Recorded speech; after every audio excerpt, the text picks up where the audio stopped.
क्यों न हो रोज़े अज़ल से हो चुकी तक़सीम कार, मैं हूँ मालिक के लिए और कुल जहां मेरे लिए, मैं हूँ मालिक के लिए और कुल जहां मेरे लिए। कारो ज़मान जन बंद থাকে না, চিৎকার দিয়ে বলি আল্লাহু আকবার। আল্লাহ পাক রব্বুল আলামিন সাত আসমান বানায়। ও বান্দারা, তোরা আমার সাথে নাফরমানি করতে পারিস, আমার আসমান তোর সাথে নাফরমানি করবে না।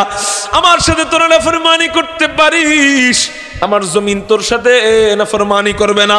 আমার পাহাড় পর্বত তোর গোলামি করবে, আমার নদী নালা তোর গোলামি করবে, আমার ফেরেশতারা তোর খেদমত করবে।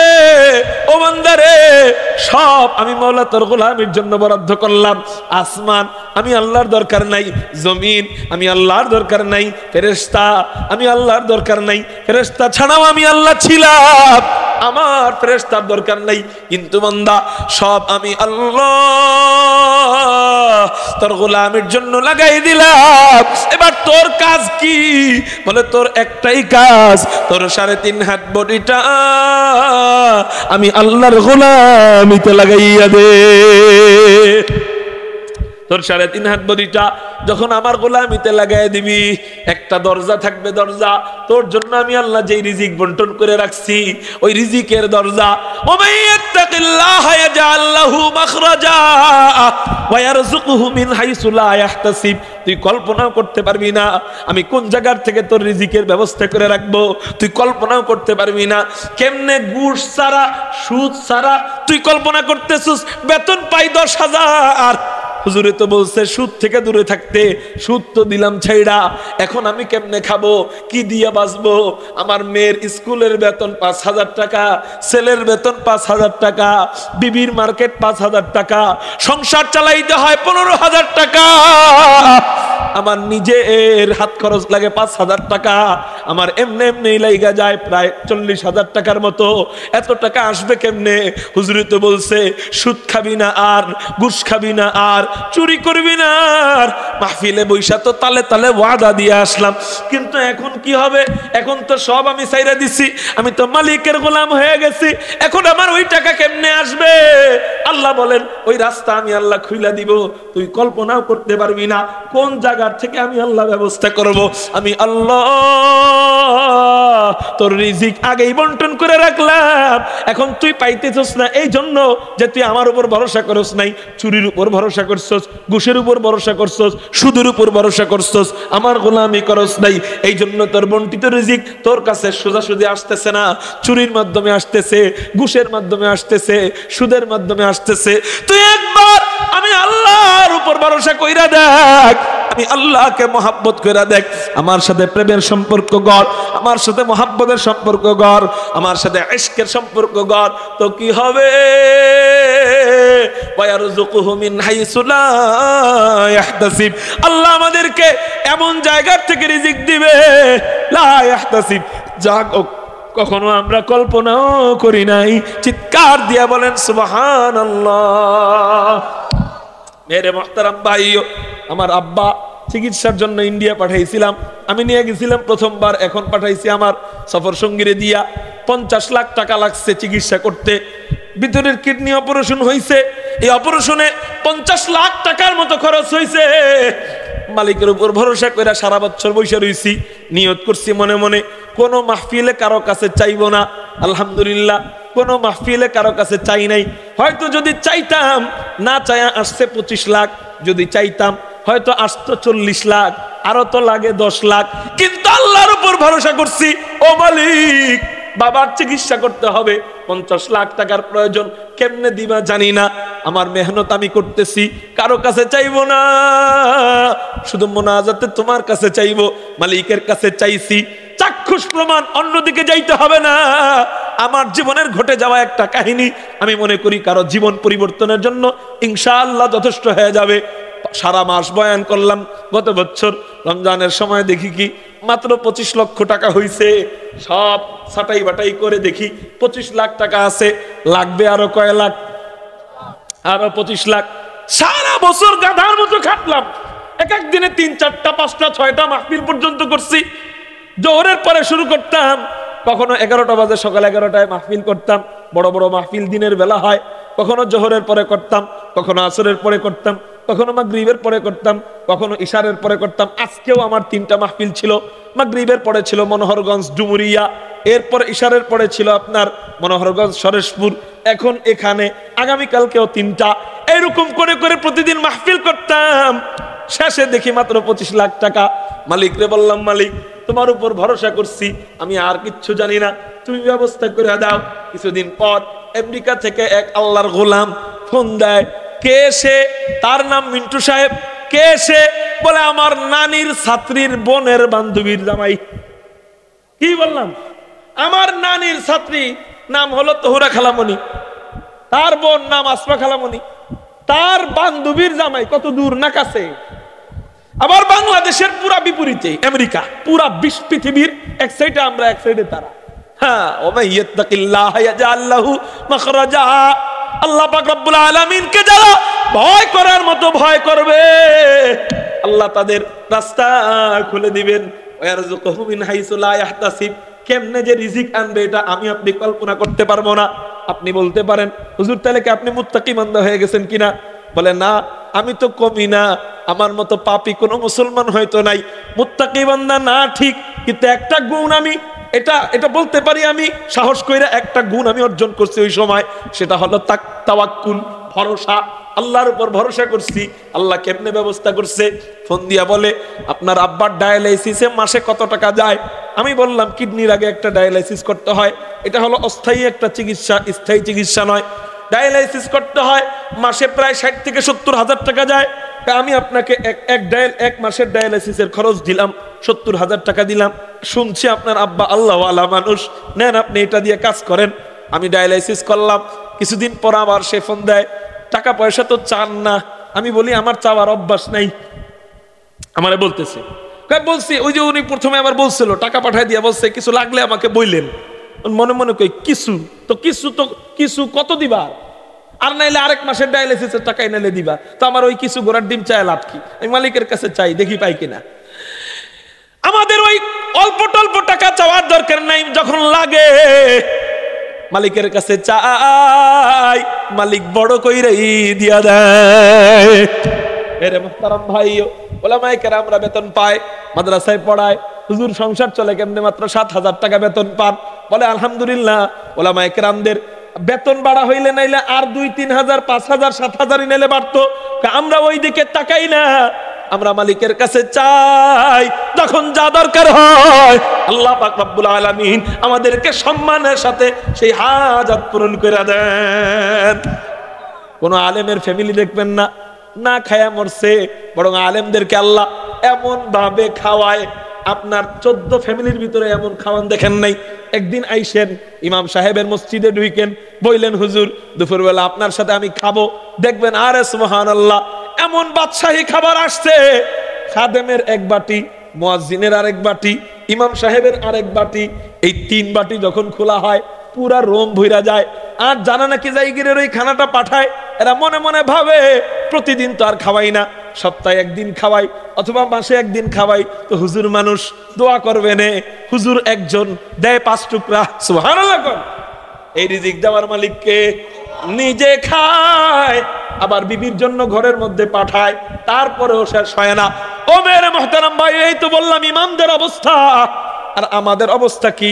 আমাদের অবস্থা হলো আল্লাহ এমন খামন খাওয়ায়, 3 মাহফিল যদি থাকে, 4 মাহফিল থাকে, সবাই খানার আয়োজন করে। না খাইলে সবাই কষ্ট পায়, সবাই জোরাজুরি করে, হুজুর খান, হুজুর খান, হুজুর খান। খাইতে খাইতে লিভারের চর্বি এসে গেছে, চামড়ার ভিতরে চর্বি জমে গেছে। ডাক্তারের কাছে গেলাম, ডাক্তার বলে মনে হয় বেশি খান। আমি বলি হ্যাঁ, কি করবো, সবার মন রক্ষা করতে হয়, এজন্য বেশি খাইতে হয়। ডাক্তার কয় না, রাত্রেবেলা মাত্র 1 ছটাক ভাত খাইবেন, এর বেশি খাওয়া যাবে না। কিন্তু বিপদে পড়ছি আমি। চতুর্দিক থেকে যখন কমিটিরা কাঁদো কাঁদো ভাব দিয়ে বলে হুজুর আপনার জন্য পাকাইলাম, আপনি না খেলে কষ্ট পাবো, এই জন্য আর যেন না পাকায়। আমাকে কেউ যদি অনলাইনে দাওয়াত দেয় অথবা অফলাইনে যায় দাওয়াত দেয়, আমি অধিকাংশ অপরিচিত ব্যক্তিদেরকে একটা ফর্ম পাঠায় দেই। ওই ফর্মের মধ্যে লেখা আছে, এই খালি মনে করেন না আমার নাম ফুটাইতেছি। এইরকম হিস্ট্রি সব ওলামায়ে কেরামদের ইনশাআল্লাহ আল্লাহ পাক রব্বুল আলামিন আমাদেরকে এই শান শৌকত ওয়ালা জিন্দেগি দিয়ে দিয়েছেন। ওই ফরম পাঠাই, ওই ফরমের মধ্যে কিছু শর্ত আছে, আবার কিছু প্রশ্ন আছে। কোন গ্রামের, কোন এলাকার, কিসের উদ্যোগে মাহফিল, ওই এলাকার চেয়ারম্যান সাহেবের নাম কি, চেয়ারম্যান আওয়ামী লীগ নাকি বিএনপি, একটু জানুন লাগে বুঝেন না, চেয়ারম্যান আওয়ামী লীগ নাকি বিএনপি, ইত্যাদি ইত্যাদি। যাই না, নিচে কিছু শর্ত লেখা থাকে। ওই শর্তের মধ্যে লেখা থাকে, এর মধ্যে কয়েকটা শর্ত। এর মধ্যে একটা শর্ত হলো হুজুরকে খানার ব্যাপারে কোনো জোরাজুরি করা যাবে না। কি শর্ত কর না? খানা আসে দেখা এটা লেখছি, না আসে না দেখা লেখছি। হুজুর হইলে ভাত পাওয়া যায় না, আমি বলি কথা ঠিক। হুজুর হইলে ভাত পাওয়া যায় না, কথা ঠিক। খালি পোলাও আর বিরিয়ানি আল্লাহ মিলায়।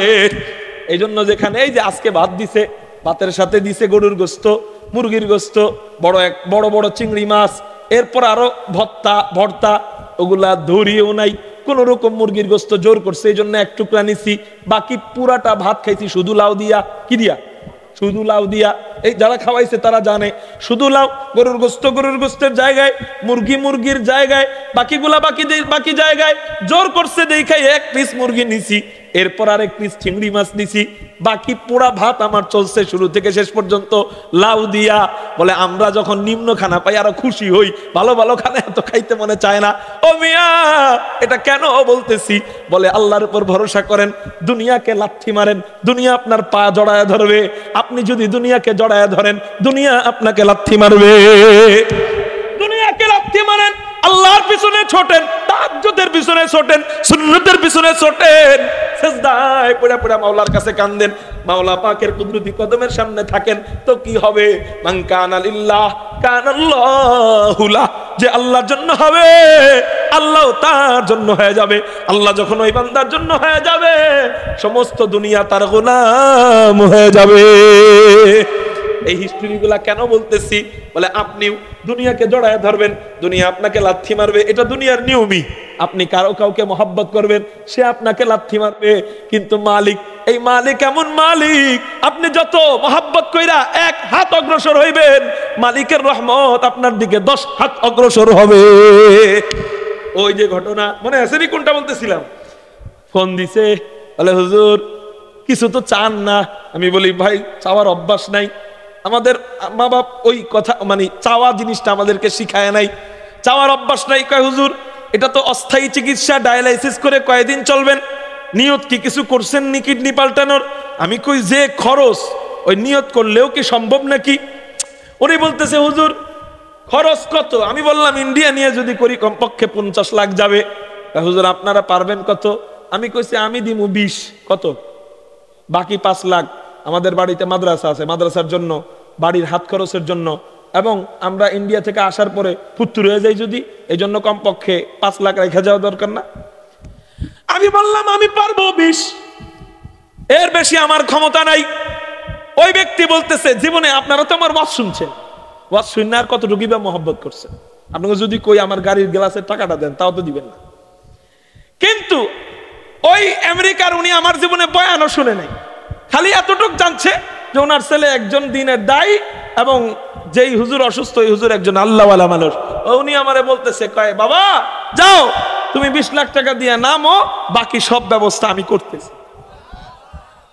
মাহফিলে যদি চাইতাম হয়তো পাইতাম, 25 হয়েছে, হয়তো আর 15 হইতো, হয়তো 40 লাখ হইতো, তাই না? এর বেশি তো আর না। কিন্তু আল্লাহ পাক রব্বুল আলামিন আমাকে ওই 20 বাদে বাকিগুলার ব্যবস্থা করে দিছে। পরে আমি মনে মনে কই, আরে আমার তাওয়াক্কুলের মধ্যে মনে হয় কিছু ভেজাল আসলো দেখেই তো ওই প্রথম 20-এর লেগে খালি ঘোরাঘুরি করছি। আমি যদি ওইটুকুর জন্য ঘোরাঘুরি না করতাম, পুরাপুরি তাওয়াক্কুল করতাম, 50 আল্লাহ এইভাবেই ব্যবস্থা হয়তো করে দিতেন। ঠিক না বে ঠিক? তাহলে এই ছোট্ট একটা ঘটনা ধারা আপনাদের কি বুঝে আসলো? এই আল্লাহ আছে নাকি নাই? যে আল্লাহ আমাকে দিতে পারছে, সে আল্লাহ আপনাকে দিতে পারবে না ইনশাআল্লাহ? ইনশাআল্লাহ। বলেন যে আর জীবনে সুদ খাবো না, বলেন আর জীবনে সুদ খাবো না। এই দেহে সুদি মাল, হারাম মাল, চুরির মাল আর জীবনে ঢুকাবো না। কারা কারা আল্লাহু আকবার বলে হাত উঠাই? পাক্কা ওয়াদা ইনশাআল্লাহ। আপনার কি নিয়ত নাই? হাত উঠান, হাত উঠান। পাক্কা ওয়াদা তো ইনশাআল্লাহ? আর জীবনে 1 টাকা হারাম মাল ঢুকাবো না তো ইনশাআল্লাহ? আল্লাহ তুমি কবুল করো, বলি আমিন। মুহতারাম হাজিরিন, হ্যাঁ সুদ খেয়াল করেন, কেউ কেউ আইসা আমাদেরকে বলে হুজুর সুদ তো ছেড়ে দিলাম, আপনি তো বলছিলেন সুদ ছেড়ে দিলে আল্লাহ রিজিকের ব্যবস্থা করে দিবে, কিন্তু হুজুর এখন তো সুদ ছেড়ে দেওয়ার পরে আমার পরিবার না খেয়ে মরতেছে। মিয়া শোনেন, আহাসিবান নাসু আইয়ুতরাকু আইয়াকুলু আমান্না ওয়া হুম লা ইফতানুন, আল্লাহ বলতেছেন তোমরা বলবা আমরা ঈমান আনছি, এরপরে তোমাদেরকে ছেড়ে দেওয়া হবে, এটা তোমরা মনে করো? তোমাদেরকে কি আমি পরীক্ষা করব না যে ওই ঈমানটা মজবুত ঈমান কিনা? এটা আমি আল্লাহ পরীক্ষা করব না? সাহাবায়ে কেরামরা এই জন্যই সাহাবী হইতে পারছে, এই জন্যই জান্নাতের সার্টিফিকেট পাইছে যে বাদশাহী ছাইরা দিছে। হযরত ওমর সবার লিডার ছিল, লিডারগিরি ছেড়ে দিছে। হযরত সিদ্দিক আকবর ধনাঢ্য ফ্যামিলির পরিবারের সন্তান ছিল, সব ছেড়ে দিছে, এরপরে না খায়া রইছে, সালাদ চট গায়ে দিয়ে রইছে, পেটের মধ্যে গামছা বাইন্দা, পেটের মধ্যে পাথর বাইন্দা রইছে, পরীক্ষা করছে। এরপর আল্লাহ এমন কবুল তাদেরকে করছে যে স্বর্ণ অক্ষরে তাদের নাম লিখে দিছে, জান্নাতের সার্টিফিকেট দুনিয়াতেই তাদেরকে দিয়ে দিছে। আমি যদি সুদ ছাড়ি, আমি যদি ঘুষ ছাড়ি, আমি যদি চুরি ছাড়ি, আমি যদি হারাম মাল ছাড়ি, কিছুদিন আমার অভাব আসতে পারে। এই অভাবটা আসলে কি আল্লাহ দেখতে চায়। যদি অভাব না দিত, খেয়াল করেন, আপনি সুদ ছেড়ে দিলেন, সুদ ছাড়ার সাথে সাথে আল্লাহ মনে করেন আপনাকে অন্য দিক দিয়া 20 লাখ টাকা দিয়ে দিল, তখন তার পরীক্ষা হইল না? হইল? আপনি আসলে এটা আল্লাহর জন্যই সুদ ছাড়ছেন কিনা এটা পরীক্ষা হইল না। তখন হইল এমন যে 20 লাখ টাকা এদিকে ছাড়লাম, এদিক দিয়ে 20 লাখ আল্লাহ হালাল পদ্ধতি দিল, এতটুকুই সমান সমান, কিন্তু পরীক্ষা তো আর হইল না। পরীক্ষা হবে কখন? যখন সুদ ছেড়ে দেওয়ার পরে কিছুদিন অভাবে থাকবেন, আর ওই অভাবে আল্লাহর উপর খুশি থাকবেন, তখনই হয়ে যাবে পরীক্ষা। আর যদি ওই অভাবে কন আল্লাহ আর কাউরে পাইলো না, সব সব বিপদ কি আমার উপরেই, আল্লাহ আর কাউরে পেলো না, সব অসুস্থ কি আমার পরিবারই, আল্লাহ আর কাউকে পেলো না, সব ব্যবসায় লস কি আমার কাছেই, এইরকম চিন্তা ভাবনা করেন কিনা? এই জন্যই আল্লাহ কিছুদিন অভাবে রাখবে। এই অভাবকে যদি একটু সহ্য করতে পারেন, আল্লাহ বলেন ওয়াবাশশিরিস সাবিরিন, সাবের বান্দাদেরকে সুসংবাদ দিয়ে দাও, উলাইকা আলাইহিম সালাওয়াতুম মির রাব্বিহিম ওয়া রাহমাহ ওয়া উলাইকা হুমুল মুহতাদুন, আমি আল্লাহ সার্টিফিকেট দিচ্ছি তারা হেদায়েত প্রাপ্ত দল, তাদের উপরে আমি আল্লাহর পক্ষ থেকে সব সময় রহমত না। আল্লাহ হারাম মাল ঢুকাবো না তো ইনশাআল্লাহ। আপনাদের কষ্ট হইতেছে? আর কিছুক্ষণ সময়, অল্প সময় দিবেন কারা কারা? আল্লাহু আকবার বলে হাত ওঠান। আল্লাহ তুমি কবুল করো, বলি আমিন। হাত নামান। অল্প সময়, বেশি সময় নিব না। মেরে মোহতারাম ভাইও তো বলতেছিলাম, আল্লাহ পাক রব্বুল আলামিন আমাদেরকে সম্মান দিয়া দেয়। 1 নম্বর সম্মান, আমরা হওয়ার আগে, আমাদেরকে বানানোর আগে আল্লাহ পাক রব্বুল আলামিন সব কিছু বানাইলেন আমার খেদমতের জন্য। 1 নম্বর সম্মান আল্লাহ আমাকে দিয়ে দিলেন। জিন জাতির থেকেও বেশি সম্মান এখানে আমাকে দিলেন, এখানে ফেরেশতাদের থেকেও বেশি সম্মান দিলেন। কেমনে দিলেন? আসমান ফেরেশতাদের জন্য বানাইছেন, নদী নালা জিনদের জন্য বানাইছেন। বলে না, এগুলা আল্লাহ আমার আপনার জন্য বানাইয়া আল্লাহ আমার প্রথম ধাপ সম্মান বাড়ায় দিলেন। দ্বিতীয় ধাপ সম্মান আল্লাহ পাক রব্বুল আলামিন ফেরেশতাদেরকে এক পরামর্শ সভায় ডাক দিলেন। পরামর্শ সময় আল্লাহ বললেন, ওয়া ইয ক্বালা রাব্বুকা লিল মালাইকাতি ইন্নী জাইলুন ফিল আরদি খলিফা। আল্লাহ পাক রব্বুল আলামিন ফেরেশতাদেরকে বললেন, এই ফেরেশতারা জমিনের মধ্যে আমি প্রতিনিধি বানাতে যাচ্ছি, তোমরা তো সব সময় আমার ইবাদত বندگی করো, সব সময় আমার তাসবিহ জপো, সব সময় আমার গুণকীর্তন বর্ণনা করো। ও ফেরেশতারা, কখনো গুনাহ টুনা করো না, কিন্তু আমি জমিনের মধ্যে এমন জাতি বানাতে যাচ্ছি যেই জাতি ওরা কখনো কখনো ইবাদত করবে, আবার কখনো কখনো শয়তানের ধোঁকায় পড়া গুনাহ করে বসবে। যখন গুনাহ করবে আমি আল্লাহর কথা মনে পড়বে, সিজদায় পড়া আমি আল্লাহর কাছে কানবে, রব্বানা যালামনা আনফুসানা বইলা যখন কান্না আরম্ভ করবে, তওবা করবে, আমি আমার রহমতের চাদর দিয়া ওই বান্দার বান্দিকে জড়াইয়া নিব। তাহলে বোঝা গেল ফেরেশতাদের 1000 বছর ইবাদত দেখা আল্লাহ যতটা মজা পায় তার থেকেও বেশি মজা পায় তার গুনাহগার বান্দা যখন আল্লাহর কাছে তওবা করে। হ্যাঁ, ফেরেশতাদের 1000 বছর ইবাদতের চেয়ে শুধু যদি ইবাদতই যথেষ্ট হইতো, ফেরেশতারাই তো যথেষ্ট, আমাদের কি দরকার ছিল? বলে আল্লাহ ইবাদতকে যথেষ্ট রাখেন নাই, বলে ইবাদতের পরে বান্দারা গুনাহ কইরা ফেলবে। এমন যদি হযরত আবু হুরায়রা রাদিয়াল্লাহু তাআলা আনহু বলেন, নবীজি থেকে বর্ণনা করেন, নবীজি বলেন, আবু হুরায়রা যদি এমন জাতি দুনিয়াতে আসে যেই জাতি প্রতিজ্ঞা করে আর জীবনে গুনাহ করবে না এবং এই প্রতিজ্ঞার উপর তারা অটল থাকতে সক্ষম হয়, আল্লাহ ওই জাতিকে ধ্বংস করে দিবেন। ধ্বংস কইরা আবার এমন জাতি পাঠাইবেন যেই জাতি গুনাহ করবে আবার তওবা করবে। তার মানে বোঝা গেল আমরা যদি গুনাহ হয়ে যায়, গুনার পরে যখন আল্লাহর কাছে খাঁটি তওবা করব, এই তওবাটা আল্লাহ দেখা আমরা যে একটা লজ্জা ভাব নিয়ে আল্লাহর কাছে কানবো, এই কান্নাটা আল্লাহর কাছে ফেরেশতাদের ইবাদতের থেকেও বেশি মজা। এই জন্য আরেকটা ওয়াদা দেই, হুজুর এত ওয়াদা তো মনে থাকবো না, এই ওয়াদাটা মনে রাখেন শুধু। আর যদি কোনো ওয়াদা মনে নাও থাকে শুধু এইটা মনে রাখেন। কেন?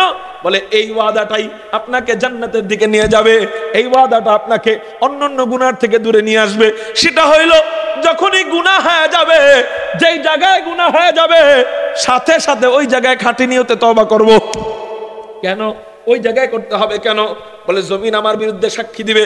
হযরত তকি উসমানী হাফিজাহুল্লাহ উনি কিতাবের মধ্যে লেখেন যে যেই জায়গায় দাঁড়ায় বান্দা গুনাহ করবে, ওই জমিন আল্লাহর কাছে যখন সাক্ষী দিবে, আপনি যদি ওই জায়গায় দাঁড়ায় তওবা করেন, ওই জমিন আল্লাহর কাছে বলবে আল্লাহ ও গুনার পরে তওবা করছে আমি দেখছি। হাত বলবে আল্লাহ আমিও দেখছি। পা বলবে আল্লাহ আমিও দেখছি। চোখ বলবে আল্লাহ আমিও দেখছি। তো কি হবে?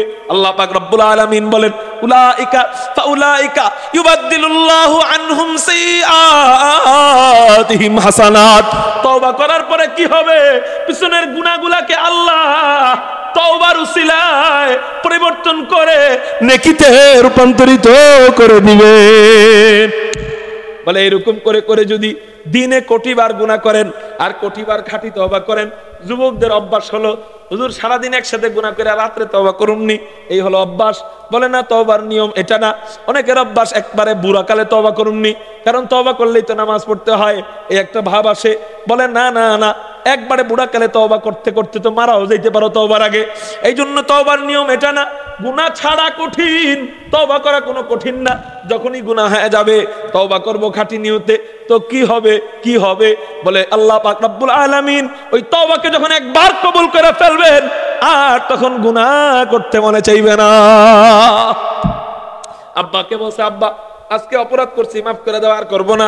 পরের দিন আবার আব্বা অপরাধ করে ফেলছি, মাফ করে দাও, আর করব না। পরের দিন আবার ধরা পড়ছে, অথবা মাস্টার সাহেবের কাছে 4 বছর ধরে 5 বছর ধরে একই গুনাহ করি, আবার একই অপরাধ করি, আবার মাফ চাই এর কাছে। আমার মতো নির্লজ্জ কেউ আছে? আর যা মাস্টার সাহেবের সামনে আগামীকালকে এই গুনাহটা আর করবো না, এই অপরাধটা আর করবো না। মাস্টার সাহেব অনেক খুশি হবে। দেখা যাবে ওই যে বারবার মাফ চাওয়ার কারণে দিলের ভিতরে এটা আসবে, মাফ না চাইলে আসবে না। একদিন দেখা যাবে ওই ছাত্রটা ওই অপরাধটা করা বন্ধ করে দিয়েছে। ঠিক না ভাই? ঠিক। হ্যাঁ ঠিক না ভাই? ঠিক। এই জন্য আল্লাহর কাছে যখন বারবার তওবা করবেন, আল্লাহ পাক রব্বুল আলামিন তওবা একবার কবুল করছে, আবার তওবা করবেন, আবার কবুল করছে, আবার গুনাহ করবেন, আবার তওবা করবেন, আবারও কবুল করলো, আবারও গুনাহ করবেন, আবারও তওবা করবেন। তো কি হবে? বলে একদিন ওই তওবা যখন কবুল হয়ে যাবে তখন আপনি নিজেই নিজেরে কইবেন আরে আরে আর কতকাল এরকম আল্লাহরে ধোঁকা দিমু, খালি আল্লাহর কাছে মিথ্যা কথা বলি। আল্লাহ আমারে এখনো যে এত ধোঁকা দেওয়ার পরেও আমারে ধ্বংস করে দেয় নাই, এটা তো আল্লাহর কাছে শুকরিয়া। যাই নামাজটা শুরু করে দেই, এটা অটোমেটিক আইসা যাবে ইনশাআল্লাহ। তওবার বরকতে। কিসের বরকতে? এই জন্য যখনই গুনাহ হয়ে যাবে সাথে সাথে খাঁটি নিয়তে তওবা করবো তো ইনশাআল্লাহ। কি হবে? হাসরের ময়দানের ফায়দা কি? ফেরেশতারা গুনাহ আনবে, আনার পরে বলবে আল্লাহ এই যে ওর গুনাহ। তো ওই জমিন বলবে আল্লাহ আমি তো দেখছি এই গুনার পরেও তওবা করছে। হাত পা বলবে, চোখ বলবে, কান বলবে, ঠোঁট বলবে আল্লাহ আমরা দেখছি ও তওবা করছে। আল্লাহ বলবেন এই ফেরেশতারা যেই গুনার সাথে তওবা আছে ওই গুনাহ তো হুকুমগত ভাবে সওয়াবে পরিণত হয়ে গেছে, এটার সাথে গুনাহ আনছস, এই গুনাহ আনছস কেন? এটা তো গুনাহ না, এটা তো এখন সওয়াব, তওবার বদৌলতে সারা গুনাহ আন। ফেরেশতারা কইবে আল্লাহ আপনি যদি ওই হিসাব করেন তাহলে ওর কোনো গুনাহই নেই, কারণ ওর অভ্যাসটা এমন হয়ে গেছে যখনই গুনাহ হইতো ও মারাত্মক চালাক, মারাত্মক ডেঞ্জারাস বান্দা, মারাত্মক বিচক্ষণ বান্দা।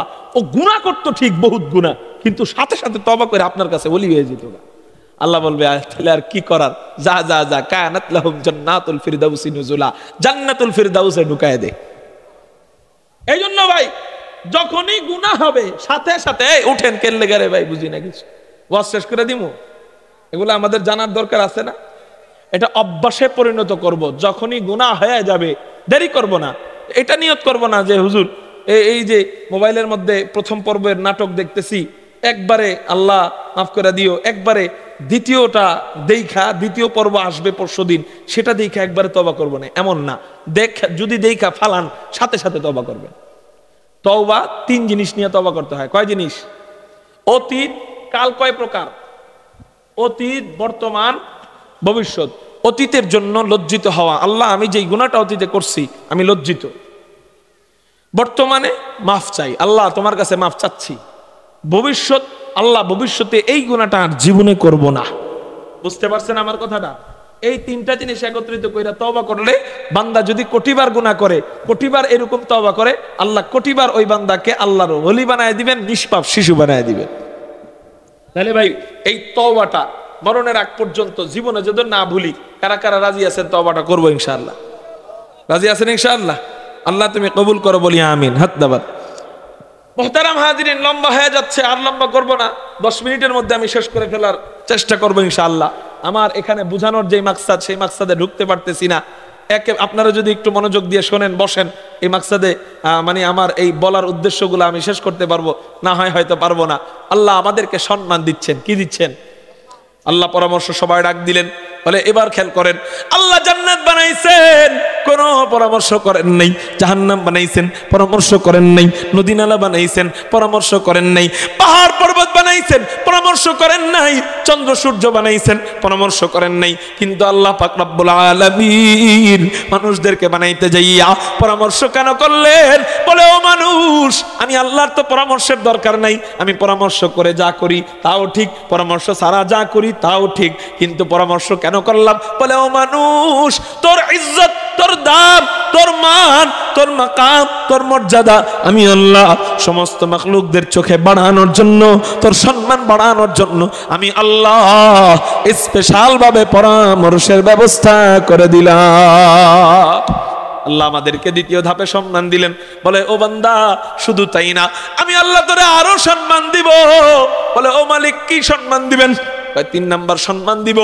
আমি আল্লাহ তোদেরকে যেই শব্দটা বইলা উল্লেখ করছি, এই শব্দ দিয়ে সম্মান দিব। আল্লাহ ফেরেশতাদেরকে বলতে পারতেন, ও ফেরেশতারা, আমি জমিনে মানুষ বানাবো। আল্লাহ মানুষ বলেন না, বলতে পারতেন ফেরেশতারা আমি জমিনের মধ্যে প্রতিনিধি বানাবো। আল্লাহ এটাও বলেন না।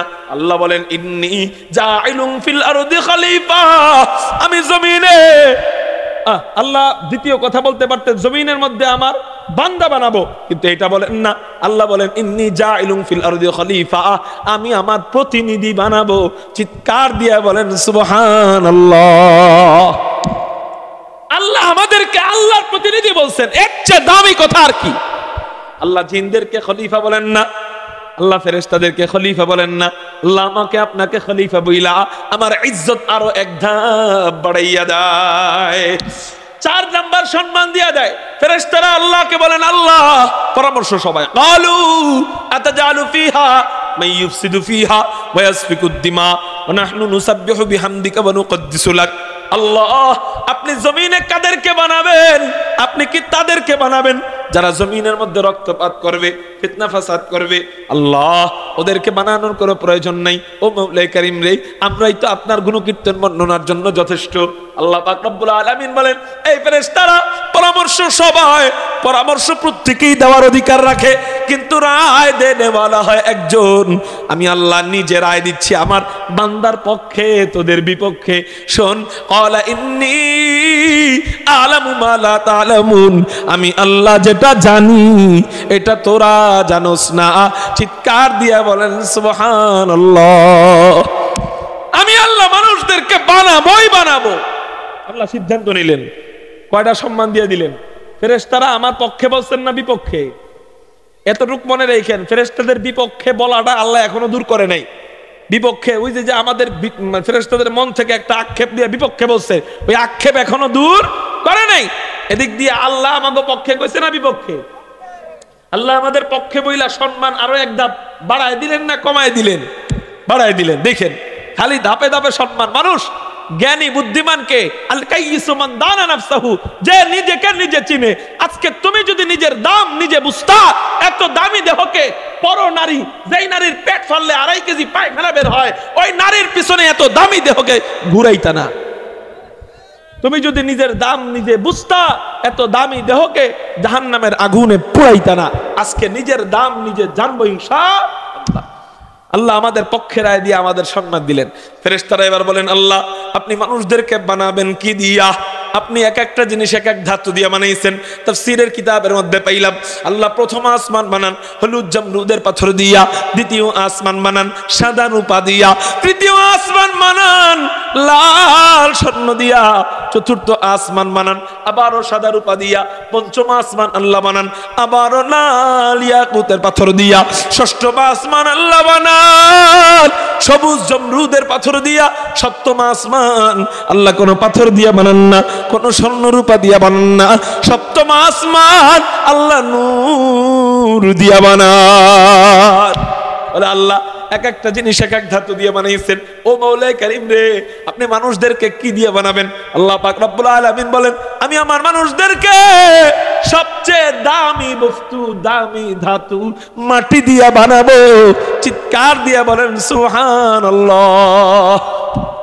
বাস্তবে মাটির দাম বেশি না স্বর্ণের দাম বেশি? স্বর্ণের দাম বেশি। বাস্তবে স্বর্ণের কেজি দাম বেশি না মাটির কেজির দাম বেশি? স্বর্ণের কেজি কয় টাকা আর মাটির কেজি কয় টাকা? মাটির কেজি আটা নাও না, স্বর্ণের কেজি লক্ষ লক্ষ টাকা। তো বাস্তবে স্বর্ণের দাম বেশি, বাস্তবে হীরার দাম বেশি, বাস্তবে মণিমুক্তার দাম বেশি। প্রশ্ন হইল, আল্লাহ আমাদেরকে হীরা দিয়া বানাইলেন না, আল্লাহ আমাদেরকে মাটি দিয়া বানাইলেন কেন? আল্লাহ আমাদেরকে স্বর্ণ দিয়া বানাইলেন না, মাটি দিয়া বানাইলেন কেন? রূপা দিয়া বানাইলেন না, মাটি দিয়া বানাইলেন কেন? বলে কেনর উত্তর আল্লাহ যদি অন্যদিন আপনাদের এখানে আনে মনে করায় দিবেন। এই কেনর উত্তর অনেক লম্বা, এই কেনর উত্তর অন্যদিন দিব। তবে শুধু এতটুক বিশ্বাস রাখেন, আহলুস সুন্নাত ওয়াল জামাতের আকীদা হলো আল্লাহ পাক রব্বুল আলামিন ওয়ালাকাদ কাররামনা বানি আদম, আল্লাহ বলেন মাটির সন্তানদেরকে আল্লাহ সবচেয়ে সম্মানিত বানাইলেন। শুধু এতটুকু বিশ্বাস রাখেন যে মাটি দিয়ে আল্লাহ আমাদেরকে বানাইয়া আমাদের সম্মান আরো বহু কোটি গুণ বাড়ায় দিছে। আল্লাহ কয়টা সম্মান দিলেন বলেন? 5টা সম্মান দিলেন। 6 নাম্বার সম্মান আল্লাহ পাক রব্বুল আলামিনের আরশে আজিমটা আমাদের জন্য, আরশে আজিমকে আমাদের জন্য সরায় নিলেন। সুবহানাল্লাহ বলেন। বলে আমি আমার আদরের বান্দাদেরকে যেই জায়গায় রাখবো ওই জায়গাটাও তো দামি হইতে হবে। বলেন বর্তমানে দামি সবচেয়ে কোন জায়গা? বর্তমানে আরশে আজিম যেই জায়গায় আছে ওই জায়গার চেয়ে দামি আর কোন জায়গা আছে নাকি? বলেন। আল্লাহ পাকের আরশের স্থান এত দামি, এত দামি। আপনাকে নিয়ে যদি বলা হইতো যে আরশের স্থানে নিয়ে যাই, মনে করেন আল্লাহ আপনার জন্য ফেরেশতা পাঠাইলেন, ফেরেশতা আপনাকে বললেন চল আল্লাহ পাকের আরশে আজিমের কাছে নিয়ে যাই। আপনি যদি আল্লাহ পাকের আরশে আজিমের কাছে যাইতেন, আরশ যেই জায়গায় ওই জায়গায় যদি আপনাকে ছেড়ে দেওয়া হইতো, আপনি কি করতেন? করুন, খুশিতে কি করতেন? বলেন বলেন বলেন বলেন। কতক্ষণ সেজদা দিতেন, কতক্ষণ দোয়া করতেন, কতক্ষণ জিকির করতেন না? আমি হইলে তাই করতাম। বলে ওই জায়গাটা আল্লাহ পাকের আরশ, তো ওই জায়গাটা আরশ থাকার কারণে দামি হয়ে যায়। বলে ওই জায়গায় যায় আপনাকে ছাইড়া দিলে 24 ঘন্টা ইবাদতে মগ্ন থাকতেন, আল্লাহ পাকের আরশের স্থানে আপনাকে ছাইড়া দিলে আপনার কি তখন মনে চাইতো যে মোবাইলের খারাপ জিনিস দেখি?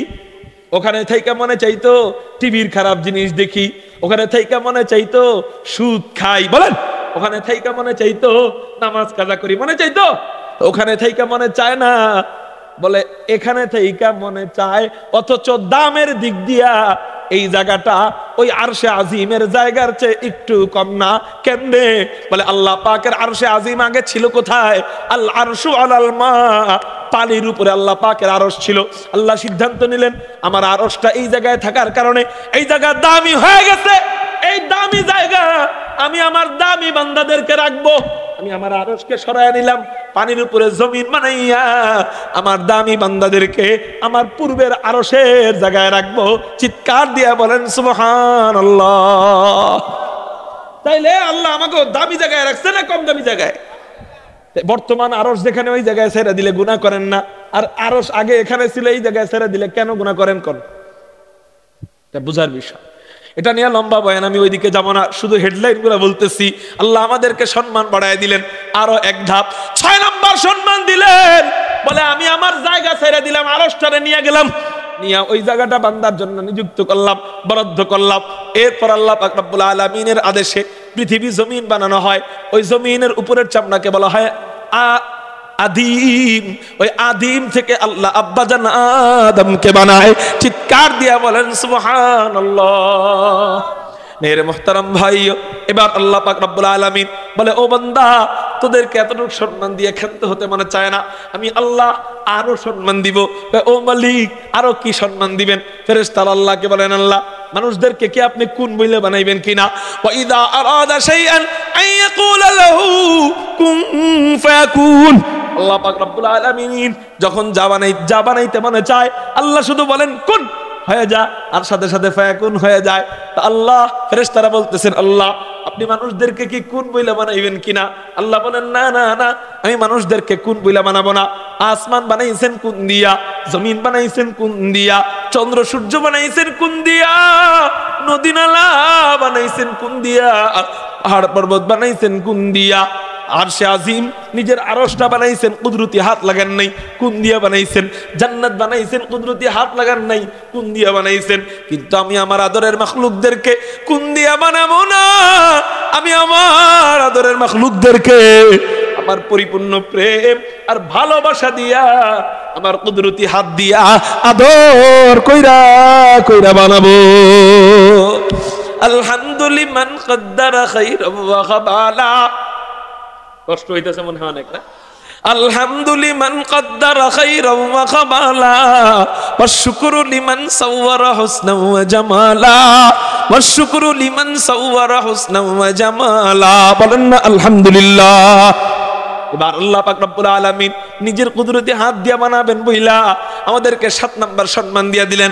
কাও বান্দা, এতটুক সম্মান দিয়ে আমার ক্ষান্ত হতে মনে চায় না, আরো সম্মান দিব। মানে আল্লাহর ক্ষান্ত হইতে মনে চাইতেছে না, বলে সম্মান যেন আমাদেরকে দিয়ে আল্লাহর মনই ভরতেছে না, আরো মন ভরা দরকার, বলে আরো সম্মান দিব। বান্দারে, তুই নিজেরে নিজে চিনলি না, যেই মালিক তোরে এত সম্মান দিল, এই দেহটাকে এত কম দামি তুই কেমনে বানাস? এই দেহ অনেক দামি। বলে, ও বান্দা, আয়, তোরে আমি আরো সম্মান দিই। নিজের কুদরতি হাত দিয়া নাকটারে ধইরা আদর কইরা, কপালটারে ধইরা আদর কইরা, চোখটারে ধইরা আদর কইরা, কাটারে ধইরা আদর কইরা, ঠোঁটটারে ধইরা আদর কইরা, আল্লাহ সুন্দর কইরা লেপা লেপা বানাইয়া আল্লাহ সারা বিশ্বের সমস্ত দুনিয়ার মাখলুকদের সামনে আল্লাহ ঘোষণা দিলেন, চ্যালেঞ্জ করলেন, লাকাদ খালাকনাল ইনসান ফি আহসানি তাকওয়িম। কসম কসম কসম কসম, অবশ্যই অবশ্যই, মানে চ্যালেঞ্জ এখানে 6 বার। কয়বার? কসম করা মানেই তো চ্যালেঞ্জ করা না, আবার তাকিদ দেওয়া মানেই তো চ্যালেঞ্জ করা। আল্লাহ 6 বার চ্যালেঞ্জ দিয়ে আল্লাহ বললেন যে অবশ্যই অবশ্যই আমি মানুষদেরকে সবচেয়ে সুন্দর করে বানাইলাম।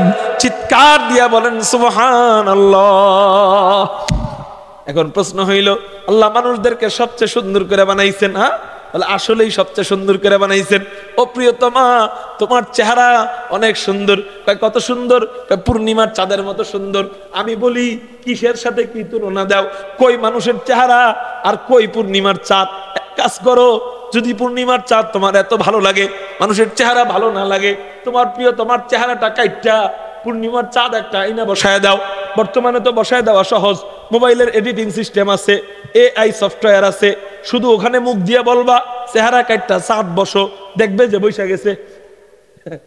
মেরে মুহতারাম ভাই, আল্লাহুম্মা ইন্নী আউযু বিকা মিনাল এডিট। আল্লাহ এই এডিট থেকে আমাকে বাঁচাও। বর্তমানে এই এডিটিং মোবাইলের যে ফিতনা বাড়িতেছে, হায় হায় হায় হায়, একটা নগ্ন ফিল্ম, ওই ফিল্মের মধ্যে আপনার সাথে কারো শত্রুতা আছে, আপনার চেহারারে কাইটা ওই ফিল্মের ওই নায়কের চেহারার মধ্যে লাগাই দিতে পারে। এটা শুনছি আমি, আস্তাগফিরুল্লাহ। এই জন্য বর্তমানে আমাদের ইমানকে হেফাজত করা বড় কঠিন। আপনি আমারে খুব ভালো হুজুরে অনেক ভালো, হঠাৎ করে 2 দিন পরে দেখবেন যে আমার ছবি ওখানে লাগায় এরকম কিছু করে ফেলাইছে, তখন আপনিও আর নিজের ইমানটা ঠিক রাখতে পারবেন না। কইবেন এই হুজুরে ভালো মনে করছিলাম, এই হুজুরে এডি করি। এই যে আমার একটা ফেসবুক আইডি, 2টা আইডি, 2টা পেজ হ্যাক হয়েছে। হ্যাক হয়ে নগ্ন ছবিগুলা ছাড়ছে। কিছু মানুষ আমার ফোন দিয়ে কয়, হুজুর, হ্যাঁ আপনার অনেক ভালো মনে করছিলাম, এলাকায় দাওয়াত দিছিলাম, আপনি এডি কি তা ছাড়েন গো হুজুর? কেমন রাগটা উঠে। এগুলা সব ফিতনা। আল্লাহ আমাদেরকে এই সমস্ত ইন্টারনেটের ফিতনা থেকে হেফাজত করুক বলি আমিন। মেরে মুহতারাম ভাইও, তো প্রিয়তমার চেহারা নাকি চাঁদের থেকে, চাঁদের সাথে তুলনা দেয়, কয় তোমার চেহারা চাঁদের মতো সুন্দর। তো তো চাঁদ যদি তোমার প্রিয় তোমার মতো সুন্দর হয় তাহলে চেহারা কাইটা চাঁদ বসাও, দেখো কেমন লাগে। কয় মজা লাগবে না। কয় তোমার নাকটা কেমন? কয় নাকটা বাঁশির মতো লম্বা। তাহলে এক কাজ করো, বাঁশি যদি এত সুন্দর হয় নাক কাইটটা বাঁশি লাগাই দাও, দেখো কেমন লাগে। কয় তোমার ঠোঁটটা কেমন? কয় ঠোঁটটা কমলার কুয়ার মতো। তাহলে ঠোঁট কাইটটা কমলার কুয়া লাগাও, দেখো ভালো লাগে কিনা। হ্যাঁ, এই জন্য মানুষের কোনো তুলনা নাই, মানুষের তুলনা মানুষই নিজে, আর কোনো তুলনা আল্লাহ রাখেন না। আল্লাহ সবচেয়ে সুন্দর বানাইছেন, 8 নাম্বার সম্মান দিয়ে দিলেন। কয় নাম্বার? জোরে বলেন, কয় নাম্বার? এবার আসেন, এখন 2 মিনিট যে আলোচনা করব এটাই হলো আমার মূল আলোচনা। পিছনের সবগুলা হইলো এই 2 মিনিট বুঝানোর জন্য, পিছনের সবগুলা হইলো আলিফ বাতা। কি বলেন না? আলিফ বাতা জানলে সামনের এই 2 মিনিটের কথা বুঝবেন। এখন কেউ উঠেন না মেহেরবানি করে। আল্লাহ আব্বাজান আদমকে যেন বলেন, আদম সম্মান দিতে দিতে দিতে দিতে আমি আল্লাহ তোমাকে এত সম্মান দিলাম। আরো অনেকগুলো সম্মান ছিল, কিন্তু আরেকদিন শোনাবো, আজকে শোনাবো না, শুধু এতটুক বলি। আল্লাহ বলেন, আদম তোমাকে আমি এত সম্মান দিলাম, তারপরেও আমার ক্ষান্ত হতে মনে চায় না। আব্বাজান আদম যেন বলে, মালিক তাহলে কোন জিনিস দিলে ক্ষান্ত হতে মনে চায়? আল্লাহ কয়, আমি আল্লাহ যেই সম্মানের মালিক সেজদা, এটা তোমারে দিয়ে দিলে আমার ক্ষান্ত হতে মনে চাই। এই সেজদার মতো সম্মান তোমারে দিলে আমি খুশি হবো, এর আগ পর্যন্ত আমি খুশি না। চিন্তা করছেন? আল্লাহ সেজদার অধিকারী আর কাউকে করছেন? আব্বাজান আদমকে দিয়ে দিবেন। কিন্তু আদম খেয়াল করেন, তোমাকে যে আমি সেজদা করতে বলবো ফেরেশতাদেরকে, ফেরেশতাদের দিলে কিন্তু তোমার বিরুদ্ধে আক্ষেপ এখনো রয়ে গেছে। মনে আছে নি? পরামর্শ সভায় আল্লাহ আমাকে পক্ষে বলছেন না বিপক্ষে? ফেরেশতারা আমাকে পক্ষে বলছিলেন না বিপক্ষে? বিপক্ষে। এখন আমি যদি তোমাকে ফেরেশতাদেরকে বলি আদমকে সেজদা করো আমার হুকুম পালন করার জন্য, ওরা সেজদা করবে ঠিক, কিন্তু দিলের আক্ষেপ তো দূর হবে না। হবে? সেজদা করবে আমার হুকুমের জন্য, কিন্তু দিলের আক্ষেপ তো দূর হবে না। আদম, আমি এমন নয় যে কাউকে কোনো কিছু চাপায়া দিব, তখন আক্ষেপ দূর না কইরা সেজদা করতে বললে এটা চাপায়া দেওয়া হবে। আমি আল্লাহ চাপায়া দেওয়া পছন্দ করি না। লা ইউকাল্লিফুল্লাহু নাফসান ইল্লা উসাহা। আমি কাউকে কোনো কিছু চাপায়া দেওয়া পছন্দ করি না, চাপায়া দেই না। অতএব এই ফেরেশতারা যে তোমাকে সেজদা করবে, আক্ষেপ নিয়ে সেজদা করবে, এটা আমি আল্লাহ চাই না। আগে আক্ষেপ দূর করতে হবে। আল্লাহ আক্ষেপ কেমনে দূর করবেন? আমি আল্লাহ তোমাকে একটা দৌলত দান করব, এই দৌলতটা ওদের সামনে দিব এবং ওদেরকে চাক্ষুষ প্রমাণ দিয়ে দেখায় দিব যে এই দৌলতের মালিক তুমি, এই দৌলতের অধিকারী হইছো তুমি। ওইটা যখন ওরা দেখবে, দেখার সাথে সাথে ওই দৌলতটা এত দামি, আমি তোমার পিছনে এতগুলা সম্মান দিছি, হ্যাঁ এতগুলা 8টা সম্মান দেওয়ার পরেও ওদের আক্ষেপ দূর হয় নাই, কিন্তু ওই দৌলত এত দামি, ওইটা দেখার সাথে সাথে ওদের আক্ষেপ, তোমার প্রতি বিদ্বেষ, তোমার প্রতি বিরোধপূর্ণ ভাব, এটা দূর হয়ে যাবে। বুঝেন? সেই দৌলতটা কি? কেউ বুঝে থাকলে বলেন, সেই দৌলতটা কি? মাশাআল্লাহ, সেই দৌলতটা কি? ইঞ্জিনিয়ার। সেই দৌলত ইঞ্জিনিয়ারিং পড়ালেখা, ডাক্তারি পড়ালেখা, ডক্টরি পড়ালেখা, ব্যারিস্টারগিরি, হ্যাঁ চেয়ারম্যান, মেম্বার, এমপি। কি জোরে বলেন? ইলম। ইলম। আল্লাহ আব্বাজান আদমকে ইলম দান করলেন। ওয়াল্লামা আদমাল আসমাআ কুল্লাহা সুম্মা আরাদাহুম আলাল মালায়েকা। আল্লাহ পাক রব্বুল আলামিন ফেরেশতাদের, আল্লাহ পাক রব্বুল আলামিন দুনিয়াতে যত কিছু আল্লাহ সৃষ্টি করেছেন সমস্ত সৃষ্টির নাম শিক্ষা দিলেন।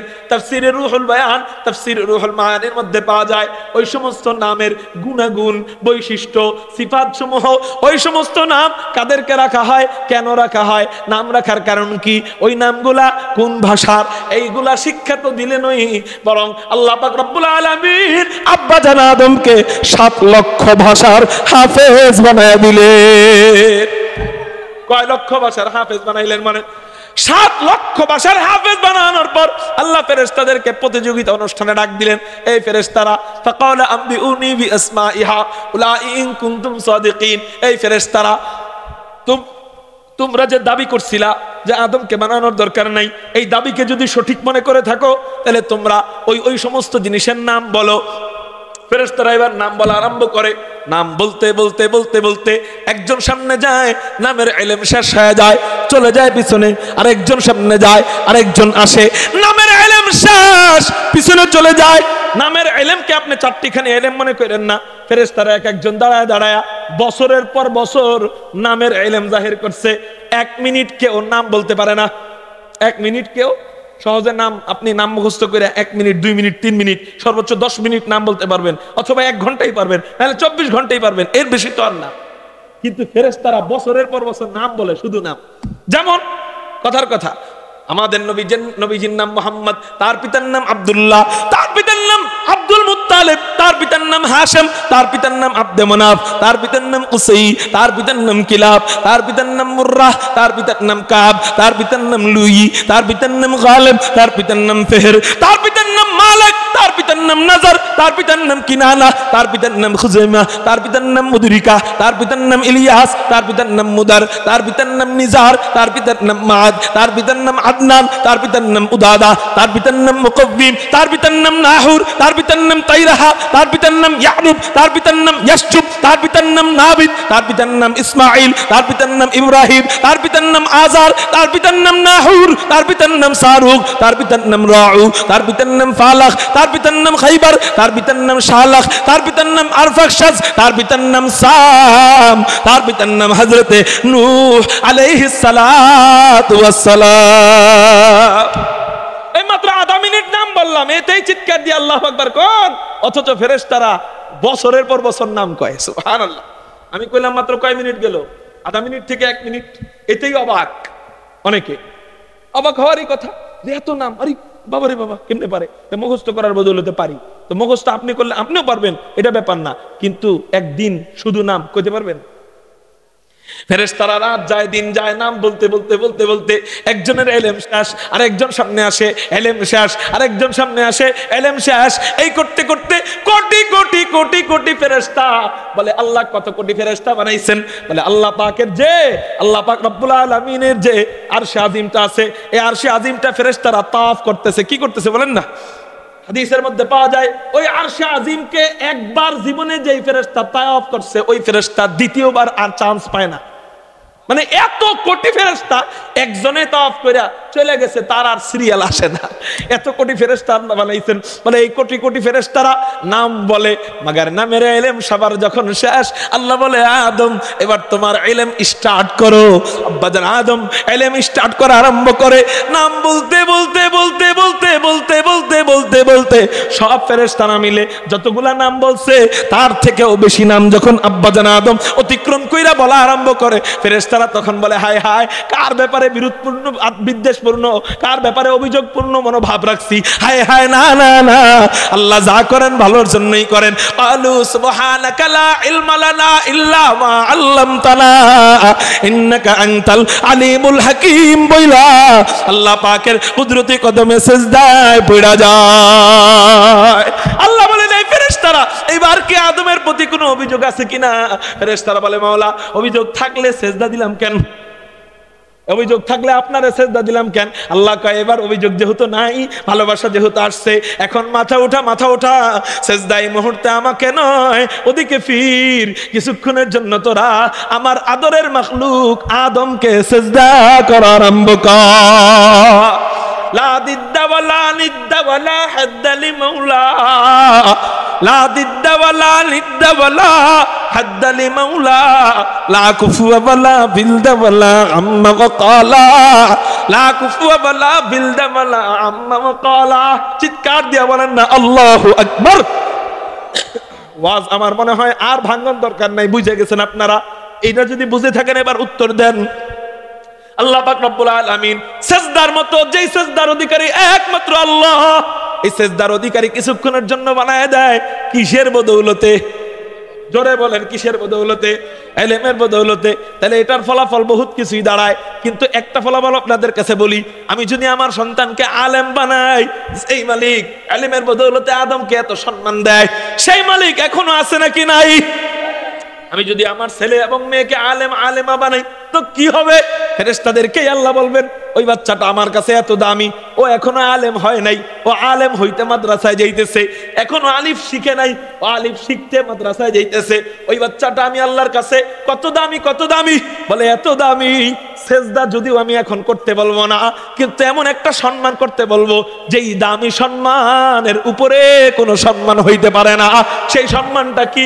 ও ফেরেশতারা, ওই বাচ্চাটা জমিনে হাইটা যাবে, তোর পায়ের তোদের তোদের তোদের নূরের পাখাগুলা ওই বাচ্চার পায়ের নিচে বিছাইয়া রাখবি। আপনি পারবেন এলাকার কারো পায়ের নিচে নিজের হাত পা দেহ বিছায় রাখতে পারবেন? হ্যাঁ, কেউ বলতে পারবেন যে আমার উপর দিয়া অমুকে হাইটা যান? পারবেন না, কারণ এটা নিজেকে অপমানিত মনে হবে, তাই না? এত বড় সম্মান দেওয়া হয়ে যায় এটা, যে নিজের সেই ওদিকে সম্মান দিতে যায় নিজের। রব্বুল আলামিন ফেরেশতাদেরকে বলেন, শোন, এটা আমার হুকুম, ওদের প্রতি তোদের মহব্বত গেছে ইলমের বদৌলতে। এবার ইলমের দাম, আদম চলে গেছে তো কি হইছে, মুসা চলে গেছে তো কি হইছে, নূহ চলে গেছে তো কি হইছে, শেষ নবীর উম্মতের আলেম যারা হবে, এই ইলম শিখতে যখন যাবে, ওদের পায়ের নিচে তোদের নূরের পাখাগুলা বিছানো থাকবে। চিৎকার দিয়ে বলেন সুবহানাল্লাহ। আয়াত তেলাওয়াত করছিলাম, ইয়ারফাইল্লাহুল্লাযীনা আমানু মিনকুম ওয়াল্লাযীনা উতুল ইলমা দারাজাত। কয় কাজ করলে আল্লাহ সম্মান বাড়ায় দিবে? ভুলে গেছে কয় কাজ? এক নাম্বার কাজ, আলহামদুলিল্লাহ, এটা সবাই করছি, ঈমান আনতে হবে। দুই নাম্বার কাজ, এটা সবাই করি নাই, কিন্তু নিয়ত করেন সন্তানদেরকে করাবো। এই কাজ যদি আমরা করি এবং করাই, আল্লাহ আমাদের সম্মান কেমন বাড়াইবে? এক নাম্বার সম্মান বাড়াইবে, আমার সন্তানের পায়ের নিচে ফেরেশতাদের নূরের পাখা থাকবে। দুই নাম্বার সম্মান বাড়াইবে, ও জিহাদ করে না, মাগারে ইলম শিখতে যায়, ওই অবস্থায় মারা গেলে আল্লাহ শহীদি মর্যাদা দিবে। এই শহীদি মর্যাদা কে না চায়? হ্যাঁ বলেন, কে না চায়? যুদ্ধ করি, জিহাদ করি, নিজের রক্ত দেই আমরা, এই জন্যই তো যে শহীদি মর্যাদা দিব, শহীদি মর্যাদা আল্লাহর কাছে পাবো, এই জন্যই তো, অন্য কিছু তো উদ্দেশ্য না। মুহতারাম হাজিরিন, ওই বাচ্চাটা যখন তলবে ইলম মাদ্রাসায় যায়, ওই ইলম শিখা অবস্থায় যখন মারা যায়, বলে হুজুর, তাহলে তো ইলম শিখা অবস্থায় ফারেক হওয়ার আগেই আগ পর্যন্তই কি এই অফার? ফারেক হওয়ার পরে, মানে মাওলানা হওয়ার পরে ও তো আর ইলম শিখে না, তো মাওলানা হওয়ার পরে কি ও ওই অবস্থায় মারা গেলে কি শহীদি মর্যাদা পাবে না? বলে না, আলহামদুলিল্লাহ, মাদ্রাসার তলবে ইলমরা ফারেক হওয়া এটা একটা ফর্মালিটি। মাওলানা হওয়ার আগ পর্যন্ত ইলমের আলিফ বাতা শিখলো। ইলমের কি শিখলো বলেন? ইলমের মাত্র কি শিখলো? মাওলানা হওয়ার পরে মাদ্রাসায় পড়ানো মানে আরো নতুন নতুন ইলম হাসিল করা শুরু হয়ে যায়। বলে তারা মরণের আগ পর্যন্ত ইলম হাসিল করে, মরণের আগ পর্যন্ত একজন উস্তাদ, সেও একজন মাদ্রাসার ছাত্র, মরণের আগ পর্যন্ত সে ছাত্রই থাকে, মরণের আগ পর্যন্ত সে যখন ইলমের ছাত্র থাকে, ওই অবস্থায় মারা গেলে আল্লাহ তাকে শহীদি মর্যাদা দেন। এই জন্য এক নাম্বার, দুই নাম্বার মর্যাদা। তিন নাম্বার মর্যাদা, আপনি মারা গেলে আপনার একজন নেককার সন্তান যখন দোয়া করবে, আল্লাহ আমার মা বাবার কবরের আযাবকে বন্ধ করে দাও। নবীর হাদিস যদি সত্য হয়, তাহলে এই কথাও 100% সত্য। নেককার সন্তানের দোয়া মা বাবার জন্য কবুল হয়, দোয়া করতে দেরি হবে, আপনার কবরের আযাব বন্ধ হইতে দেরি হবে না। নেককার হয় কোথায়? স্কুলে, কলেজে। হুজুর স্কুল কলেজে কি নেককার হয় না? হ্যাঁ হয় ভাই, হয় 10,000-এ একজন, ঠিক না ভাই? ঠিক হয়, আমি বলবো না হয় না, কিন্তু পড়াকালীন 10,000-এ একজন, 1,000-এ একজন এরকম। কিন্তু আলহামদুলিল্লাহ মাদ্রাসায় গেলে নেককার 100 জনের মধ্যে 90 জনই হয়ে যায়, বাকি 10 জন কপালে নাই, কিন্তু 90 জনই নেককার হয়ে যায়। এই জন্য ভাই, এক নাম্বার, আল্লাহ আমার বাচ্চার পায়ের নিচে ফেরেশতাদের নূরের পাখা দিয়ে দেয় সম্মান। দুই নাম্বার সম্মান দিয়ে দেয় ইলমের বদৌলতে, সে ইলম শিখা অবস্থায় মারা গেলে শহীদি মর্যাদা পায়। তিন নাম্বার, সে যখন মা বাবার জন্য দোয়া করে, কবরের আযাবকে আল্লাহ বন্ধ করে দেয়। চার নাম্বার, তার মা বাবার মাথায়, হাফেজের মা বাবার মাথায় আল্লাহ হাশরের ময়দানে নূরের টুপি পড়ায়, যে নূরের টুপি সূর্যের থেকেও বেশি আলোকিত হয়ে যায়। পাঁচ নাম্বার, ওই সন্তান 10 জনকে বাইছা জাহান্নামী 10 জনকে সুপারিশ করে জান্নাতে নিয়ে যায়। ইলমের বদৌলতে এই সম্মান। কিসের বদৌলতে? ডাক্তারের সম্মান শুধু হসপিটালে, হসপিটাল থেকে বাইর হইলে রিকশাওয়ালার যেই দাম, কৃষকের যেই দাম, মুচির যেই দাম, মানুষের কাছে ডাক্তারের সেই দাম, ঠিক না ভাই? ঠিক। ইঞ্জিনিয়ারের সম্মান যতদিন আপনার বাড়ির নকশা করবে, নকশা করা শেষ গালাগালি শুরু, দু বেটা কি কসুর নকশা করছে, এটা তো আমরাই পারি, 20,000 টাকা কি আরে দিলাম, এটি ভাবি, ঠিক না ভাই? ঠিক। ওই সম্মান শেষ। পুলিশের সম্মান, ওই যতদিন চিপা দিয়া 50 টাকা চোরে দেয়, ওই চোরের কাছে ততক্ষণ সম্মান পায়। চিপা দিয়া 50 টাকা দেওয়া শেষ, পুলিশের সম্মান শেষ, ঠিক না ভাই? ঠিক। কিন্তু একজন আলেমের সম্মান আমরণ থাকে, এই সম্মানের কখনো মরণ হয় না। হ্যাঁ, আলেম মারা যায়, বাদশারে যেভাবে বিদায় দেওয়া হয়, আলেমের মরণটা যেন এক একজন বাদশার বিদায় হয়। আল্লামা আহমদ শফির জানাজা দেখেন না, হ্যাঁ, আল্লামা জুনায়েদ বাবুনগরী রহমতুল্লাহ আলাইহির জানাজা দেখেন না, আল্লামা আব্দুল সালাম চাটগামী সাহেবের জানাজা দেখেন না, নূর হুসাইন কাসিমি রহমতুল্লাহ আলাইহির জানাজা দেখেন না, এরকম আল্লাহ ওয়ালাদের জানাজা দেখেন না, দেখেন না? বাদশাহী সম্মানে যেন তাদেরকে বিদায় দেয় এবং সারা জীবন কিয়ামতের আগ পর্যন্ত ছাত্ররা হাদিস পড়ার সময় তাদের নামগুলো স্মরণ রাখবে। ঠিক না ভাই? ঠিক। এই জন্য ভাই, প্রকৃত সম্মান যদি আমি পাইতে চাই সন্তানের উসিলায়, এ মিয়া আপনার জন্য আমি সুপারিশ করতে যাব না, আপনারা তো আমি চিনি না, সুপারিশ করুন কি? আমার জন্য আপনি যাইবেন না, গেলেও আগে আমার সন্তানের ব্যাপারে সুপারিশ করবো, মা বাবার ব্যাপারে, দাদা দাদির ব্যাপারে, এরপরে যায় আপনার যদি সিরিয়ালে মিলেন। কিন্তু 10 জন আমার হয়ে গেলে তো সিরিয়াল শেষ। এজন্য নিজের ঘর থেকে সুপারিশকারী বানায় না রাখা গেলে হাসরের ময়দানে এই আয়াত বলে চিৎকার দিবেন, ফামা লানা মিন শাফিঈন, হায় হায় হায় হায়, ফামা লানা মিন শাফিঈন, আমার কোনো সুপারিশকারী নাই। আমার পোলা ডাক্তার বানাইলাম, ডক্টর বানাইলাম, ব্যারিস্টার বানাইলাম, ইঞ্জিনিয়ার বানাইলাম, একটা ছেলেরে যদি হাফেজ বানাইতাম, সুপারিশকারী পেয়ে যেতাম। এই জন্য একটা ওয়াদা দেন, পাক্কা ওয়াদা। এলেমের বদৌলতে আল্লাহ সম্মান দুনিয়াতেও দিবে, আখেরাতেও দিবে। আর রিজিকের ব্যবস্থা এলেমের বদৌলতে কেমনে করবে, একটু আগে ঘটনাই তো শোনাইলাম। এই জন্য একটা ওয়াদা দেন হযরত, পাক্কা ওয়াদা দিলাম, আল্লাহ যে কয়জন সন্তান দেয় আমি মাদ্রাসায় ভর্তি করে দিব। পাক্কা ওয়াদা যারা দিবেন তারাই হাত উঠাবেন। যে কয়জন নাতিনাত করে আল্লাহ দেয় মাদ্রাসায় ভর্তি করে দিব। সন্তানদেরকে ওসিয়ত করব তারা যেন তাদের সন্তানদেরকে মাদ্রাসায় পড়ায়। কারা কারা রাজি আছেন? আল্লাহু আকবার বলে হাত। পাক্কা ওয়াদা তো ইনশাআল্লাহ। আল্লাহ তুমি আমাদের এই ওয়াদাকে কবুল করো, বলি আমিন। আমিন বলেন আমিন। আল্লাহ পাক রব্বুল আলামিন ছড়ানো ছিটানো যেই কয়টা কথা বললাম, আল্লাহ আমাদেরকে বুঝবার, আমল করবার তৌফিক দান করুন।